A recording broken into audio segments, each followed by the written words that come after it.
What's happening, guys? Nate and Scott here today, and we're going to help you get to the net using a strategy called chip and charge. Been around a long time, but if you're watching the professional tour, getting to the net is now in vogue, right? But some of your heroes, who are some of the great chip and volleyers, This is what's right? tough. Like, I think a lot of people think this is an old school strategy that doesn't work anymore, and that's not true. I mean, Federer chipped and charged, right? Ton. Yep. But yeah, you go back, you think about like the Samurai Pat Rafter, you think about Stefan Edberg, Sampras quite a bit, right? I mean, really all the great legends had this in their quiver, yeah? And so this isn't just about how you do it, it's about when you do it. But so the way we're going to present today's video is first we're going to tell you why you should be doing it, and then we'll tell you how. So we got to get you sold on it first. So mainly why you should be doing it is that you need to be putting pressure on your opponent, right? And getting to the net is probably the greatest way to make them make a decision that's we call it defense, but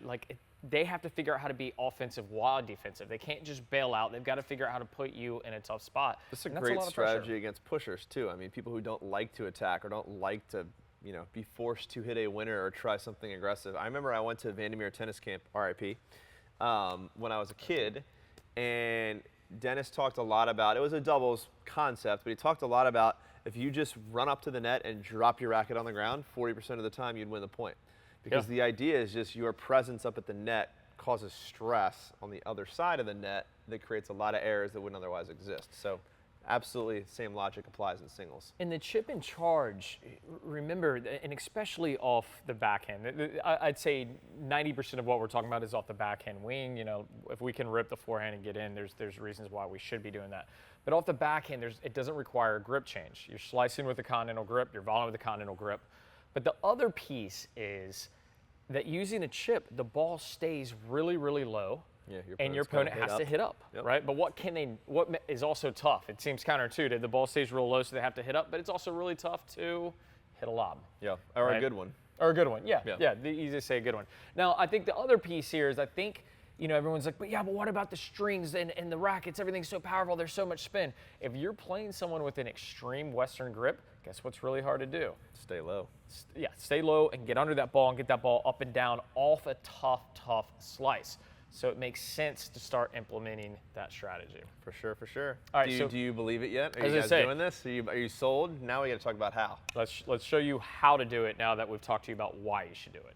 All right, guys, so to start with, we're going to talk predominantly about the backhand side because you really shouldn't be chipping off the forehand side unless the ball is really low. So we're looking at the backhand side is really where the chip and charge should be happening most of the time. And the first thing we want you to think about is your elbow. And I know this sounds weird, but the goal here is to get your body in the correct position to give you a really nice slice approach shot. The way to do that is going to be to get your elbow even with the height of the ball, or to meet the ball with your elbow. Another way to think about this would be to take your throat on your racket and get that up by your ear. You're going to see that lifts this elbow up, and from this position with my elbow meeting the ball, I'm in really good position to hit an aggressive slice approach.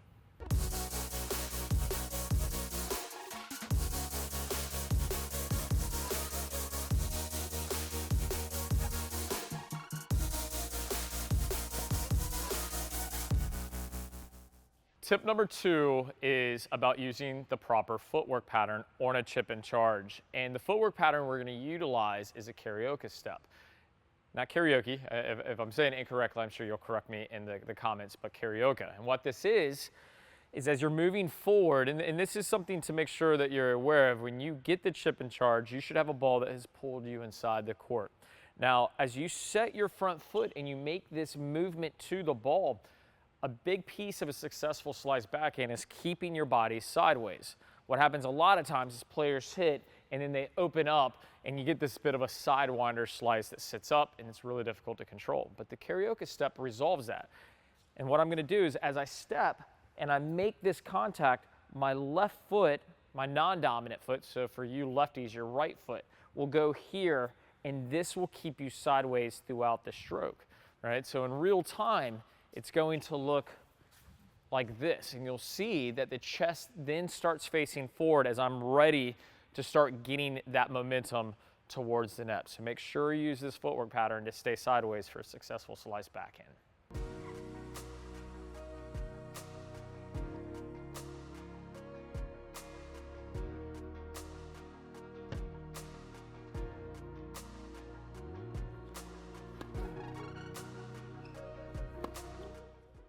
All right, guys, next tip, short and sweet, very easy to understand. The tip of your racket needs to end up pointing in the direction that you want to hit the ball. So, for example, if I want to drive the ball down the line, again, I'm going to lead with the elbow. I'm going to karaoke step if I'm moving forwards. And then when I'm done, that tip of my racket is going to point in the direction in which I am aiming.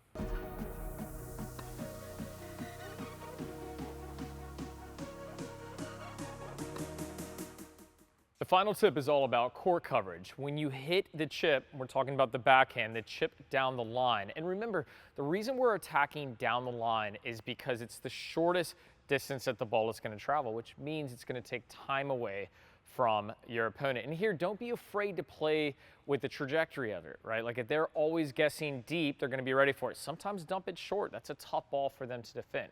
But when following the ball, regardless the trajectory, when you're following the trajectory, excuse me, when you're moving in, you want to make sure that you stay relatively tethered to the path of the ball. So as I'm moving in, I'm staying tethered, and now I want to make sure that I intersect the two greatest shots that they have. So as I move in, I want to make sure that I'm finding myself in the middle of the ad court, right? As a righty, for you lefties, it would happen on the other side.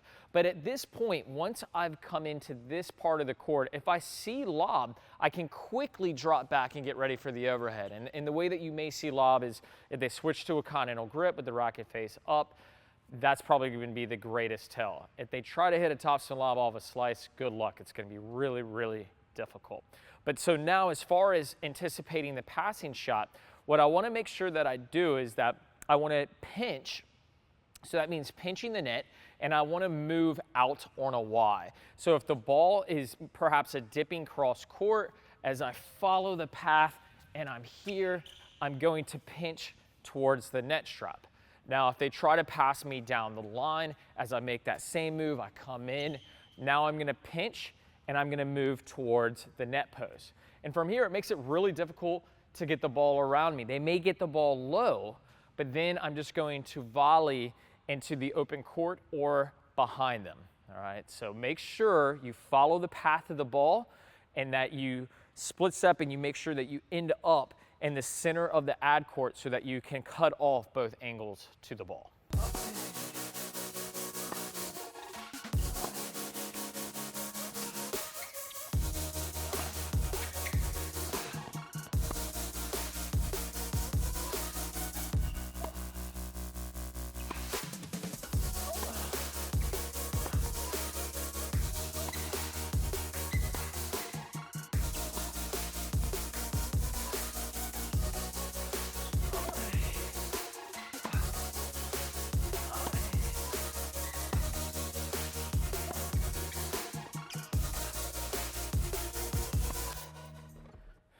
So hopefully we convince you to start implementing the chip and charge, adding it to your arsenal of weapons. And for you doubles players, you probably are already using it, right? Like we see a lot of successful chip and charge in doubles, but use it in your singles as well.